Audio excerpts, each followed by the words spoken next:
Oi, oi, boa noite. Nessa live eu vou falar sobre dieta ideal para o processo de emagrecimento.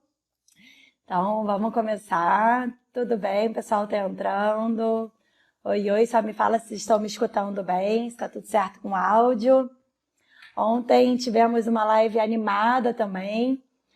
Falamos sobre set point, falamos sobre a MPK, enfim, tivemos aí bastante conteúdo e hoje a ideia da live é falar sobre dieta ideal, tá? Me atrasei aqui uns minutinhos que eu estava dando aula no Grupo Golden da BF Eventos e a discussão ficou quente lá falando sobre estratégias para emagrecimento, então a gente continua a discussão aqui, tá bom? Então, o tema hoje é dieta ideal para perda de peso, é uma sequência de lives que eu estou fazendo. Começamos com bases clínicas, vamos falar de alimentação amanhã, sobre diagnóstico clínico e na quinta-feira sobre follow-up, tá? Eu recebi algumas mensagens de vocês, dos artigos que eu comentei ontem, que eu ia disponibilizar por e-mail. Só recebe e-mail quem está cadastrado na base, né? Então, eu não tenho como mandar e-mail se eu não souber o seu e-mail.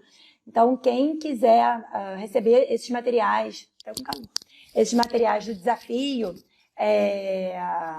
que está rolando aqui no Instagram, se inscreve no treinamento. Todo mundo está inscrito no treinamento vai receber os materiais, tá bom? Então, é o seguinte, perda de peso, tá? Falando de obesidade, perda de peso e dieta. O que a gente tem que prestar atenção na hora de escolher a dieta ideal, ou a melhor estratégia dietética? Primeiro, conhecer as diretrizes clínicas sobre o que elas recomendam. Segundo, entender qual o objetivo do tratamento. Então, se eu tenho um paciente que tem excesso de peso, que tem obesidade, que está com obesidade, né? Eu preciso escolher uma terapêutica que seja com foco na saúde dele, na qualidade de vida dele e no peso. Então não adianta nada eu escolher uma estratégia que vai piorar a qualidade de vida dele. Então o paciente que ele é amante dos carboidratos, vamos supor, vou falar assim, né? Não tira o meu pão de jeito nenhum. Se eu utilizo uma estratégia que possa incluir aquele determinado alimento que ele gosta. Tá? Então, é muito importante que a gente preze pela qualidade de vida e pela saúde. Tranquilo? Bem, então vamos das diretrizes. Anne, que diretrizes são essas? A gente tem diretriz brasileira de obesidade, que é publicada em 2016, diretriz europeia, que é a que eu mais amo, que é a diretriz de tratamento do paciente com obesidade, um tratamento centrado no paciente, né? Então, tem toda uma questão da individualização e da personalização do tratamento. Então, brasileira, europeia, americana, que foi publicada em 2016, e a canadense. A canadense eu até postei esses dias, ela acabou de ser publicada agora 4 de agosto. Tá? Como que eu vou decorar tudo isso? Tem uma vantagem que todas elas são unânimes em alguns pontos que eu quero trazer aqui para vocês, só para refletir. Depois a gente vai falar de estratégias dietéticas, a gente pode tirar as dúvidas que vocês tiverem, tá? Mas o que as diretrizes trazem? Né? Todas elas trazem uma proposta de restrição calórica. Então, a gente falou isso ontem. A gente precisa calcular a dieta, calcular a proteína, tá? Então, gerando em torno de 1,6 a 2 gramas por quilograma de peso, ou 0,4 gramas por quilograma de peso por refeição, tá? Então, calcular a dieta com uma restrição em torno de 500 a 750 calorias, com base no VET, no valor energético estimado, né? Ou por calorimetria ou por fórmula. Todas elas falam a mesma coisa. Por que fazer totalmente diferente? Então, as diretrizes é um dos pilares mais altos das evidências. A gente tem os ensaios randomizados, os ensaios clínicos randomizados, cegos, duplo cegos, controlados, e as diretrizes, elas são pautadas nessas publicações, né, para ter as recomendações. Então, a Anne, tá bom, ela fala de alimentação de restrição calórica. E a distribuição de macronutrientes? O que as diretrizes pontuam? Tá. Algumas delas, por exemplo, o consenso canadense, ele diz, bem como o consenso brasileiro, como o consenso europeu. O europeu é que fala menos, mas o americano, o canadense e o brasileiro, ele fala que pode ser qualquer distribuição de macronutrientes. Tá? Então, ele não diz que a dieta low carb é superior a low fat. Até porque, se você pega essa última publicação que saiu sobre as 14 dietas, eles compararam com as 14 dietas populares, agrupando em balanceada, hipolipídica ou hipoglicídica, ele mostra que a hipolipídica e a hipoglicídica têm o mesmo resultado de perda de peso. Às vezes a hipoglicídica, a low carb, né? Às vezes hipoglicídica não vão saber o que eu estou falando. A low carb, ela tem uma perda de peso maior no início. Mas ali com 6 meses, com 1 ano, a perda de peso é similar, porque o paciente ele recupera parte do peso, tá?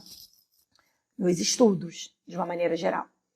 Então, as diretrizes são bem claras, tá? Que a gente pode estar escolhendo a distribuição de macronutrientes junto com o paciente.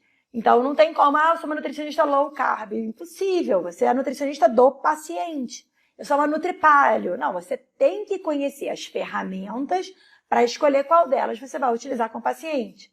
Então, o que eu acho muito legal, e eu sugiro, assim, se tiver uma diretriz para ler, eu sugiro que você leia a diretriz europeia, tá? De obesidade. Ela fala até de estigma da obesidade. Ela traz perguntas chaves para a gente fazer no consultório. Você pega, quem não lê bem inglês, pega a diretriz inteira, coloca no tradutor e, assim, namora com essa diretriz, porque ela é incrível. Agora, essa canadense, ela traz uma informação que é apaixonante, né? Ela traz a seguinte informação quando fala sobre dieta. Nutrição personalizada, feita pelo nutricionista, baseada em escolhas saudáveis, de acordo com a nutrição baseada em evidência. Lindo, né? Que é exatamente o que a gente fala, que eu falo muito por aqui. Então, a diretriz canadense, que acabou de ser publicada dia 4 de agosto, fala em nutrição baseada em evidência, fala em personalização, de acordo com as preferências do paciente e promovendo saúde. Como que a essa altura do campeonato a gente vai escolher uma estratégia dietética que não vai melhorar a saúde do paciente? A saúde não está atrelada só a peso. Tá? Então, o peso é um fator. Mas a alimentação, a má qualidade da alimentação, ela mata mais do que a obesidade. Tá? É o principal fator de risco no mundo. Maior que sedentarismo, maior que tabagismo. Tem publicação no Lancet falando sobre isso. A alimentação é o principal fator. Então, cabe... eu vou fazer uma dieta... Como que é? Eu vou fazer uma dieta só qualitativa, vou tentar tirar o pão branco para o pão integral. Isso não é nutrição clínica. Me desculpe, isso não é nutrição clínica. Fazer troca-troca nutricional, não sei, isso é Google que faz. A nutrição clínica é você montar um cardápio para o paciente pautado nas preferências, promovendo saúde e que seja de acordo com as evidências, tá? Então, é muito importante. Vou repetir aqui. Diretriz, manda diretriz no Telegram. Lu, se estiver por aí, inclui. Lili, eles não colocam percentual de macro? A diretriz americana, ela é interessantíssima. Ela traz um box gigante com 20 tipos de dieta. Todas, você pode dizer. 40% de carbo, 60% de carbo. Até a Ornish, que é 80% de carbo, 10% de gordura e normoproteica, que é aquela dieta super restritiva de Ornish, está dentro da diretriz clínica. A Anne é uma dieta com 70% de carboidrato, 10% de gordura, totalmente desequilibrada. Cara, promove perda de peso. Tá? Então, você vai escolher. Então, a gente precisa conhecer as diretrizes clínicas, conhecer as estratégias, as propostas de distribuição de macro e calcular. Como que eu vou propor uma dieta com 30% de carboidrato sem calcular? Então dá de chorar quando eu vejo as pessoas falando que não calculam mais dieta. Se não calcula dieta, muda de profissão. Nutricionista, precisa calcular dieta, tá? Então, diretriz europeia, muito importante. Se vocês quiserem, pessoal, na segunda-feira, porque é live para eu compartilhar a tela, eu ainda não tenho não sei tanta coisa, mas eu já vi pessoas meio compartilhando slide nas lives. Eu prometo que eu vou estudar um pouquinho mais sobre isso. Se alguém quiser depois me contar no direct, podem me contar, que eu procuro fazer. Mas eu não tenho nenhum botão aqui que eu possa compartilhar nada. E quando eu tento virar a minha tela, às vezes, o negócio dá uma bagunçada e depois a gente pode se atrapalhar aqui. Mas na segunda-feira, dia 17, eu vou fazer lá no YouTube, tá? Uma aula de 2 horas, 2 horas e meia, enfim, que eu vou trazer todas as diretrizes. Então, vocês printam, fazem, ali eu vou disponibilizar, vou tentar disponibilizar no Telegram também, mas eu quero trazer uns gráficos, enfim, que às vezes fica muito blá, blá, blá aqui, né? E no YouTube eu acho que mostrando os slides fica bacana, tá? Então, não deixem de assistir, eu vou levar as diretrizes para lá. Aqui é mais para aquecer vocês, para dar vontade de estudar um pouquinho mais. Ligadas nas 4 diretrizes clínicas, então a gente precisa saber. Todas elas têm um tripé, tá? Todas as 4. Alimentação, cálculo de dieta. Exercício físico, importantíssimo, tá?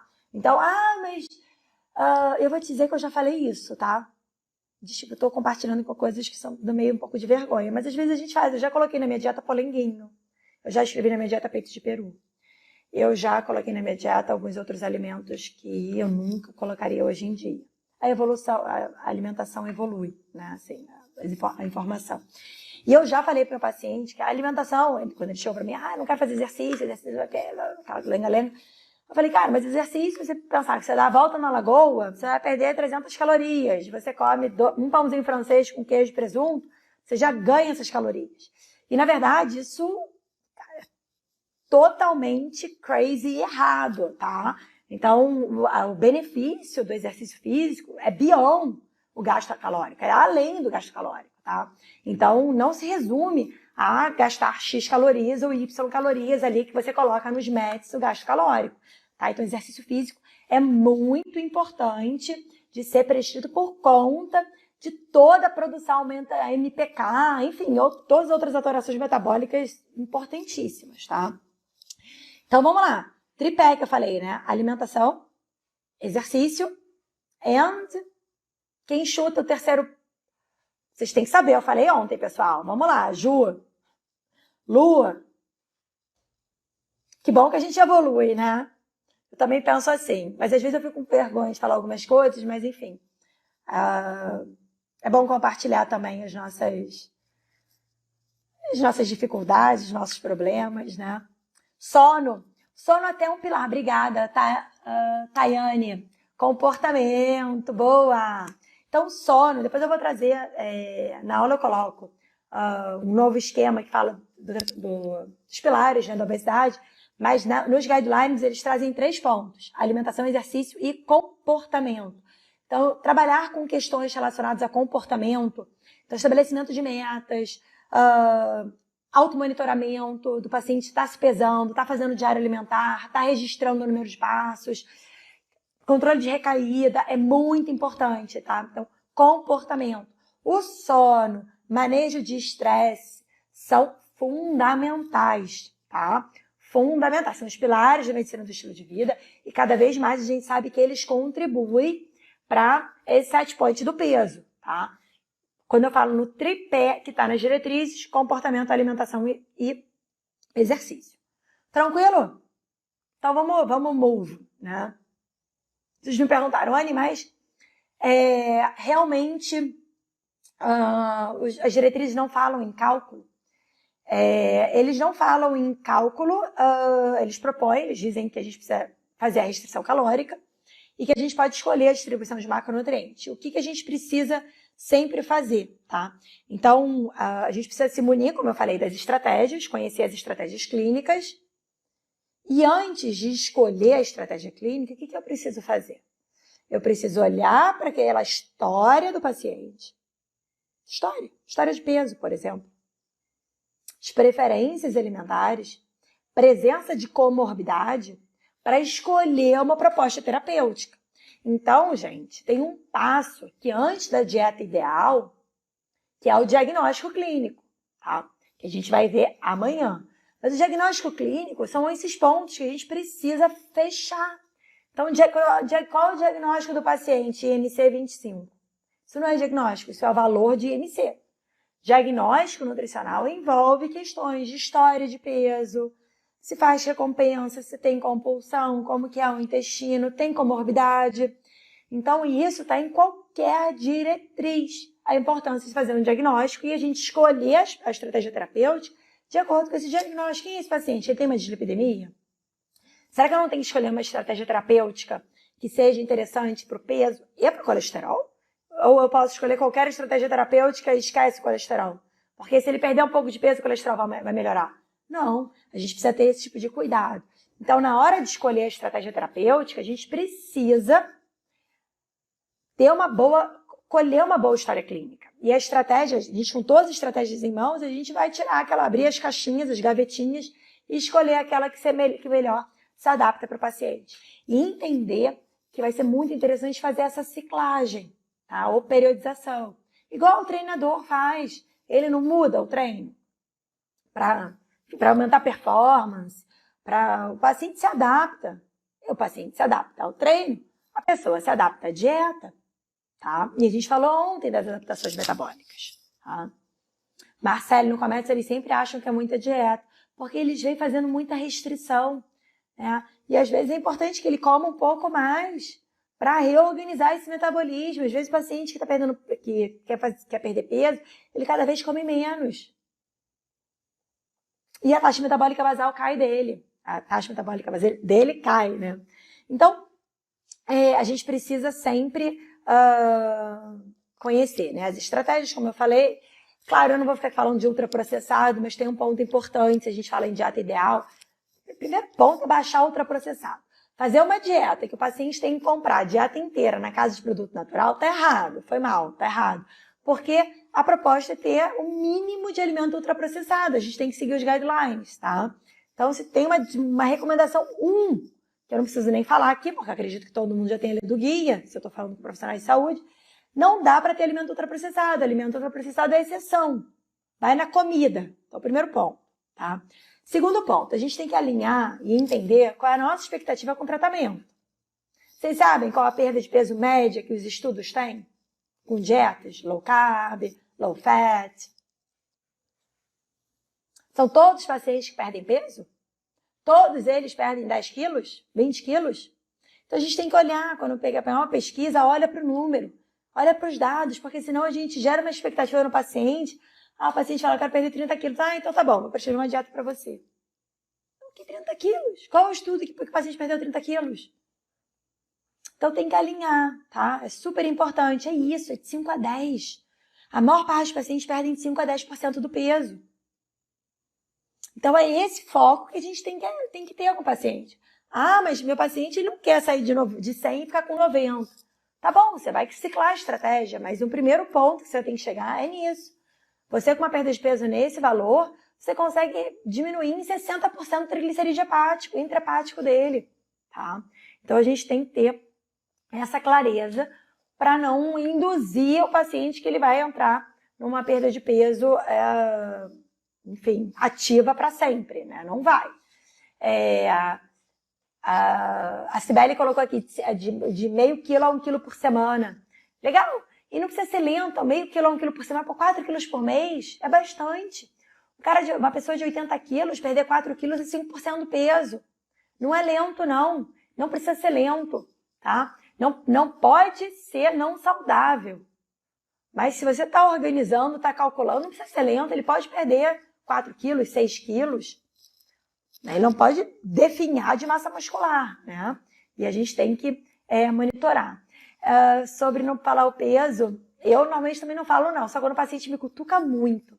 Aí eu acabo soltando, olha, minha proposta foi essa, mas existe individualidade, eu tenho que ver como você vai responder, e assim por diante, né? Estratégias, né? Tem uma frase que é muito legal, que eu gosto, que é, dado que a obesidade é uma doença crônica, o que importa é o longo prazo, tá? Então, a gente precisa alinhar isso com o paciente. O que importa é o longo prazo, não é só o curto prazo. Tá? A gente vai ter que criar uma estratégia, ele pode perder bastante peso, mas ele vai ter que manter esse peso depois. Tá? E aí, vamos lá. Hoje eu fiz eu não sei se vocês viram do desafio, né? Passei o dia atendendo e depois eu entrei na sala da BF, respondi algumas pessoas, nem consegui responder todo mundo. Eu coloquei 3 estratégias que eu mais gosto, né? Que é a nossa ideia da live de hoje, eu falar um pouquinho sobre essas estratégias. A plant-based, não sei, queria saber de vocês aqui quais são as estratégias que vocês mais usam, me conta, tá? Eu uso muito a plant-based, time restricted feeding e crononutrição. Quais são as estratégias que vocês utilizam? Depois eu vou explicar um pouquinho mais sobre cada uma delas. Jejum.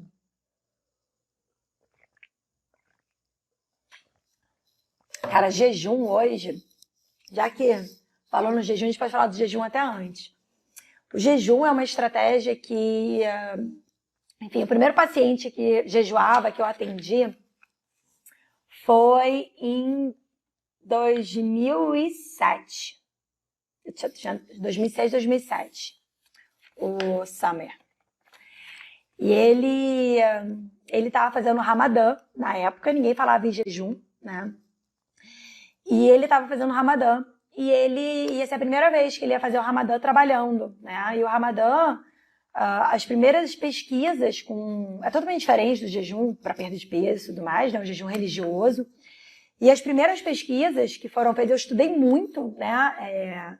E depois eu posso contar um pouco mais. Estou planejando umas lives lá para o final do mês para falar um pouco sobre minha história dentro da nutrição enfim, como foi meu caminho, né? Onde eu errei, meus erros e alguns acertos. E eu lembro que quando ele falou, eu estou precisando, mas eu faço Ramadã, eu preciso de uma dieta para Ramadã. Falei, primeiro que eu não conhecia muito bem como que era esse regime religioso, eu não sabia quais são os danos que poderia ocasionar, eu não poderia nem beber água durante, né, o período de luz solar, enfim, então tem várias restrições. Lembro como se fosse hoje eu atendendo. Ele era um amigo do meu irmão, né, na época, e eu estudei muito, assim, não tinham tantas pessoas jogar fasting na internet, aparecem centenas, enfim, de milhares de artigos. Na época tinham pouquíssimos, só tinham estudos com Ramadã, só estudos religiosos, né? E hoje a gente tem uma gama de formas de jejum, né? Então você tem o jejum intermitente, tem o jejum de 24 horas, tem o jejum 5-2. Teve até um estudo que a gente ia rodar no Instituto Nacional de Cardiologia com jejum, capitaneado pela professora Graziele Guggenin, mas, enfim, teve algumas restrições ali no comitê de ética, a gente ia fazer o protocolo de jejum intermitente com os funcionários, né? Então, tem muita evidência e muitas formas de jejum, né? Eu gosto muito tem até o Fast Mimicking Diet, que é um outro protocolo, um período que você faz durante 5 dias, com uma ingestão calórica em torno de 500 calorias, principalmente a base de vegetais. É bem restritivo. Esse é o Fast Mimicking Diet. Nos Estados Unidos tem muitos produtos que fazem essa mimetização de jejum. Eu gosto muito do Time Restricted Feeding. Eu até disponibilizei, acho que foi no Telegram, eu já não sei mais se eu mandei pelo e-mail, foi no Telegram, o artigo publicado no New England,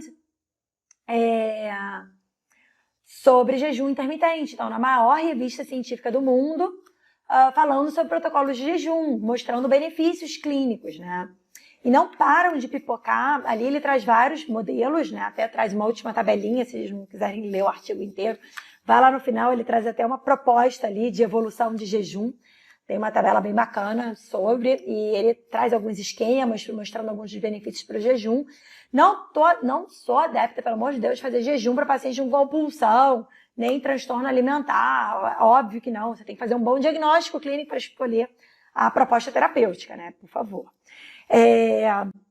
Mas um protocolo que eu gosto muito e tem saído cada vez mais artigos é o Time Restricted Feeding, né? Que as primeiras publicações com esse modelo de restrição, ele nem fazia restrição calórica, tá? Eles comparavam 2 grupos equivalentes em ingestão de caloria, tá? Os 2 grupos. Um grupo se alimentava acho que era de 7 da manhã, 7 da manhã e 7 da noite.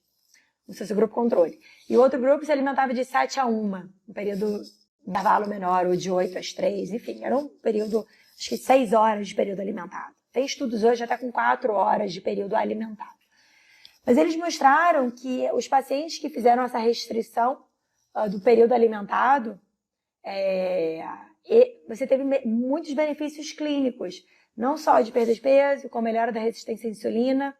O primeiro estudo mostrando que teve diminuição de fome à noite, diminuição dos desejos de comer.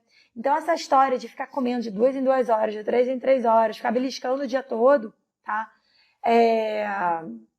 Isso faz com que o paciente não pare de pensar em comida. Você tem que desconectar ele da comida. Ele não precisa ficar toda hora pensando em comida, né? É isso falando aqui mais de prática clínica, né? O paciente ele fica, mas o que eu preciso comer? Eu não posso sentir fome. Por que você não pode sentir fome? Não tem problema. Uma adaptação metabólica é normal se sentir fome. Né? Então, o Time Restricted Feeding, ele propõe essa diminuição do período alimentado, tá? Tem protocolo com 6 horas de período alimentado, tem protocolo com 8 horas de período alimentado. O que é importante? Regular. Não é assim, hoje eu comi uma feijoada às 11 horas da noite, amanhã eu vou comer só 2 horas da tarde. Gente, isso não é Time Restricted Feeding, né? Então, ele está dentro de um programa alimentar, você está organizando a alimentação dele, não é jejum compensatório que eu estou falando. Eu estou falando de você montar o planejamento dele, vamos supor que ele goste de treinar sem... Eu, por exemplo, faço yoga. Não sei se alguém faz yoga aqui. Não tem a Duda, que é minha estagiária, professora de yoga, ela prova, acho que ela não come também de fazer yoga. É impossível comer antes de ficar fazendo a respiração. Enfim, não dá, não tem como. Então eu acabo tomando café da manhã depois da yoga. Isso é quase 9, começa às 6, é quase 9 horas da manhã. Então assim, mas vai treinar em jejum, que absurdo. Você vai avaliar a rotina daquele paciente. Então o café da manhã, vamos supor, da pessoa é às 9, ela vai almoçar por volta de 1 hora, vai jantar por volta das 6. Então ela tem um período alimentado de 9 às 6 e faz 3 refeições. Não tem problema algum, né? Mas não está comendo de 3 em 3 horas, não tem problema. Não, mas é um paciente bariátrico que fez bandagem, é outra história, tá? Então você tem as outras restrições, tem cirurgia restritiva, desabsortivo, ele tem diminuição da capacidade gástrica, daí sim você vai ter que fazer parcelamento da dieta dele, tá? E óbvio que não vai fazer time restricted feeding em nenhum paciente pós-bariátrico, acho que é mínimo de bom senso, né? Não é o que... Então, nesse último estudo que foi publicado na Cell agora, The Cell Metabolism, ele traz uma intervenção de 8 semanas, que é uma intervenção super curta, com uma perda de peso de 3% e melhora em todos os parâmetros, melhorou até a qualidade do sono. Ou seja, a regulação do ritmo, porque aqui já casa com a estratégia da crononutrição, que é a regulação dos ritmos circadianos através da organização da alimentação, através de estratégias dietéticas. Então, o jejum e o Time Restricted Feeding com a crononutrição, eles estão muito juntos, tá? Então, a gente sabe, né, eu até fiz um vídeo hoje sobre crono-obesidade, não sei se vocês viram, que né, e até acho que talvez seja um dos motivos de algumas pessoas colocaram o sono como um pilar. Ele é um pilar muito importante, porque uma desregulação do ritmo circadiano, vou dormir um dia 4 horas da manhã, outro dia eu vou dormir meia-noite, outro dia eu vou dormir às 8 da noite porque eu fiquei muito cansado. Cara, isso atrapalha todo o processo de perda de peso, tá? Não só por uma questão hormonal, mas uma questão de desorganização de rotina, né? Você, para treinar, você tem que ter rotina. Para perder peso, você tem que ter rotina. Rotina, horário que acorda, horário que dorme, horário que se alimenta, né? Porque é essa rotina que vai garantir que você consiga fazer desses hábitos novos que você está aprendendo, hábitos automáticos, que você não pensa mais em fazer, né? Eu acordo e nem penso que eu vou ter que trocar de roupa e ir para yoga. Não tem, né? Já virou automático. Então, a gente tem que automatizar esses comportamentos no paciente. Qual o intervalo de jejum? A Rosemary perguntou aqui. Então, tem muitos protocolos de jejum. Sugiro que leia o artigo do New England, tem centenas, eu escolhi um para vocês, porque ele foi publicado, acho que dia 26 de dezembro de 2019. Foi tipo presente de Natal, assim, os grupos de WhatsApp pipocaram esse artigo, todo mundo se presenteando com ele, tem alguns vieses, enfim, mas é um artigo muito, muito bacana e que explica o período de jejum, tá? como funciona e como que você faz essa evolução, tá? Das estratégias. Agora, o Time Restricted Feeding, que é essa restrição do período alimentado, é você diminuir a janela de alimentação. O paciente não precisa comer 6 horas da manhã e ceiar à meia-noite. Ele passa mais tempo comendo do que em jejum. Nosso metabolismo nunca foi assim, tá? Já está no Telegram, tá? O artigo do jejum. Então, como eu falei, você tem voltando aqui do jejum, tem o protocolo 5-2. O que é o protocolo 5-2? São 5 dias de uma alimentação, enfim, normocalórica e 2 dias de uma ingestão em apenas uma refeição, que era o protocolo que a gente ia fazer no IMC, de 500 calorias. Então, o paciente faz uma refeição, por exemplo, faz o almoço e faz o jejum durante 2 vezes na semana, tá? Programados, né? Esse é o 5-2. O TRF, que é esse que eu falei, que é o que eu gosto muito de utilizar no consultório. Cara, no consultório, a primeira estratégia que eu tento é 12 horas de período alimentado, juro pra vocês. Tomou café da manhã às 8, última refeição às 8 da noite. Tá fazendo isso? A gente puxa para as 6. Tá? Então, eu não mexo muito com a primeira refeição. Eu mexo com a última. Isso ajuda muito a diminuir a secreção de insulina noturna. Tá? Então, é uma boa estratégia. E a crononutrição, como eu falei, que você tem essa disruptura, né, do ritmo circadiano.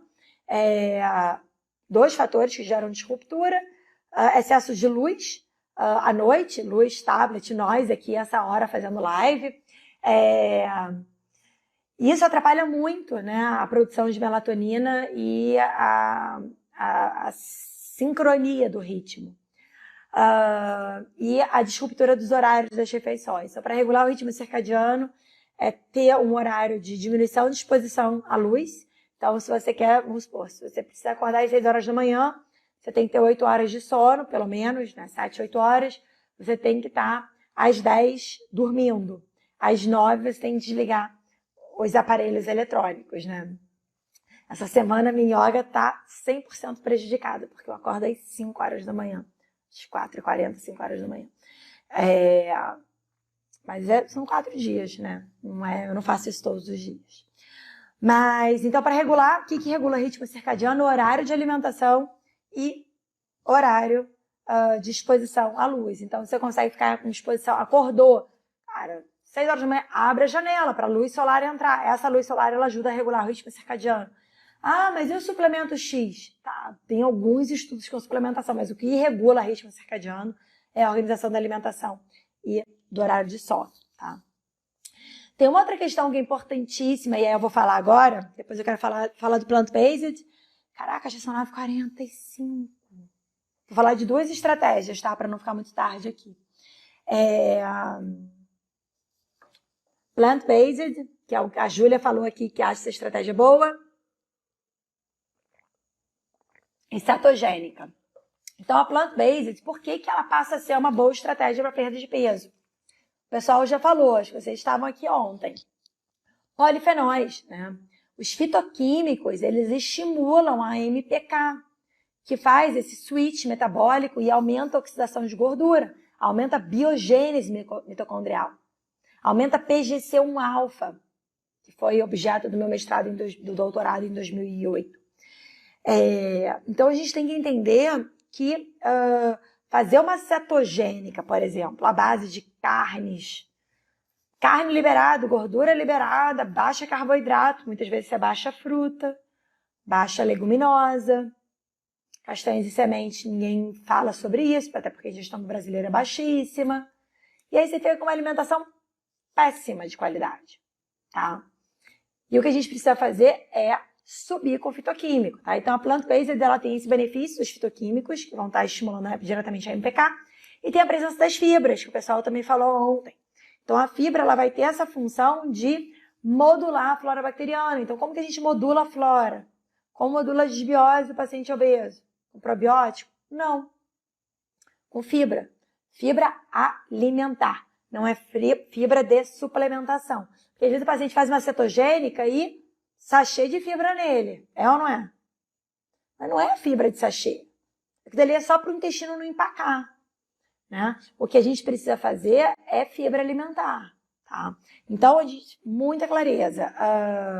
Se a gente precisa promover saúde, a plant-based é a mais recomendada, porque ela está presente na diretriz de diabetes, está presente na diretriz de lipidemia, e invariavelmente os pacientes têm comorbidades associadas, tá? E ela vai ter essa questão do processo de emagrecimento via fitoquímico, via densidade calórica. Os alimentos provenientes de vegetais têm menor densidade calórica e presença de fibra, tá? E modulação intestinal. Então, tem uma pupurri de fatores que são protetores, tá? Tem uma outra questão que eu só anotei aqui para não esquecer a minha cola. Para não esquecer, porque às vezes a gente vai, enfim, não fala os tópicos. Eu tinha anotado para falar da cetogênica, tá?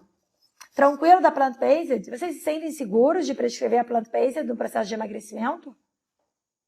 Muita gente tem medo, né? Porque tem mais carboidrato.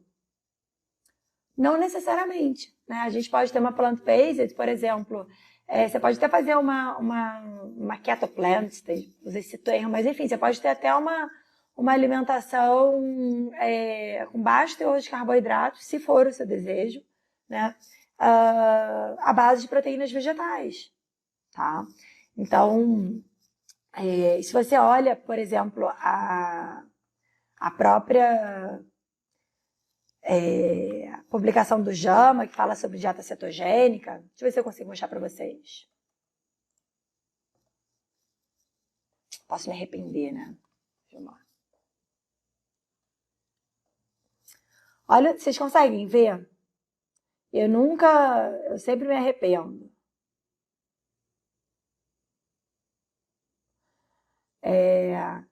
Vendo o que ele coloca? Olha quantos alimentos, que não é só alimento de origem. Não é só alimentos de origem animal, tá vendo? Então, a cetogênica, que é essa publicação do JAMA, como vocês estão vendo aqui, é 75% de gordura normoproteica, tá? Então, você tem azeite, castanhas e sementes, vegetais não amiláceos, tá, gente? Então, a cetogênica baseada em evidência, ela não é carne, frango, peixe, ovo. Não é, tá? Então, a gente tem que ter muito cuidado. Deixa eu mostrar para vocês, já que eu tô aqui. Eu tava... Ih, meu touch parou de funcionar? Brincadeira. Olha o modelo do Time Restricted Feeding, que foi publicado no Cell Metabolism, mas tem uma publicação mais recente agora, trazendo exatamente a mesma resposta, olha. Dando 14 horas de jejum, olha os benefícios. Peso, cintura, melhora de sono, glicada, tá? Então, mas essa eu tô terminando de... Isso aqui eu estava dando uma aula pro grupo da BF agora, que organiza o Arnold, enfim, os outros eventos. Mas na segunda-feira eu quero mostrar para vocês alguns desses slides, alguns desses estudos, porque o pessoal colocou aqui, às vezes não me sinto muito segura. A cetogênica não é difícil, é só calcular, que todo mundo quer fugir, né? A gente brincou ontem da falência da nutrição clínica, outro dia eu vi um post, como que é? Cálculo de dieta é coisa do passado. Falei, gente, então tô no século sei lá qual. Porque não existe fazer nutrição clínica à base de suplementação, pessoal. Suplementação, você pega... Esse é outro ponto importante, foi bom ter lembrado disso. O horário da aula segunda-feira, 19 horas, tá? No YouTube, pra gente ter até umas 9 para conversar, tá? 9, 9h30, se organizem, tá? Mas esse negócio de suplementação, você pega as diretrizes clínicas, tá? Eu vou falar sobre suplementação também, na segunda. Mas as diretrizes clínicas, não, todas. A BESO, brasileira, europeia, canadense, americana, nenhuma se posiciona a favor da utilização de suplementos, tá? Nenhuma. Então, assim, o que trata a perda de peso é comida, sono, exercício, manejo de estresse, não é suplementação, tá? Então, eu vou repetir, não é suplementação. não existe nenhuma diretriz clínica que fale em diabetes, em obesidade, que inclua um tipo de suplemento, tá? Então a gente tem que ter muito cuidado, porque as pessoas adoram inventar nomes, sei lá, agora isso acabou, agora isso que virou moda. Gente, vão para a nutrição baseada em evidência, porque daí não erra. Você viu esse post? Olha, alguém viu esse post. Eu fiquei, sei lá, deve ter vários posts, né? Porque a gente já recebe tanta informação que deixa a gente confusa. Mas não tem como, gente. Suplementação é aditivo. Não é a base é comida, tá? Cara, por que o paciente vai gastar às vezes R$1.000 de suplemento? A maior parte dos suplementos não tem evidência científica, tá? Boa, Débora. Aí, ó, tripé, treino, dieta, descanso. E para garantir isso, trabalhar comportamento, tá? Trabalhar comportamento. Por quê? Porque o comportamento ajuda na adesão, né? Não adianta a gente dar tapinha nas costas do paciente e falar assim, faz essa dieta aqui, que ela é ótima para você. Faz esse treino aqui, porque, ó, é HIIT. Você vai perder peso rapidinho. A gente precisa promover a adesão. E aí que entra o pilar do comportamento que eu quis falar para vocês. Tá? A galera da comportamental tem que se unir à nutrição clínica. Na verdade, a nutrição clínica, eu sou nutricionista clínica, né? Sou nutricionista, enfim, fiz graduação em nutrição. Se eu olho a diretriz de obesidade, ela fala trabalhar comportamento e restrição calórica. Por que eu vou fragmentar? A obesidade é uma doença multifatorial. Ela precisa ser tratada com abordagem multimodal e não individual. É só comportamento, é só low carb, Não, é uma doença extremamente complexa. Não vou falar nem em doença. O processo de perda de peso é muito complexo. A adesão é muito difícil do paciente no médio e longo prazo. A estratégia comportamental ela é adjuvante. Qual é a dieta ideal para vocês? Compartilha aí para a gente poder encerrar. A dieta ideal é a que o paciente adere. Obrigada. É isso, assim, se eu cumprir a minha tarefa aqui, Sibeli, obrigada pela sua mensagem, porque é isso, a gente tem que focar. Que bom que o aprendizado, a Elizabeth colocou aqui também, esses aprendizados são importantes, a gente tem que sair da live com um aprendizado, porque senão fica só aquele monte de informação que a pessoa está falando aqui, sem parar essa hora. Gente, uma boa noite, eu vejo vocês amanhã, tá?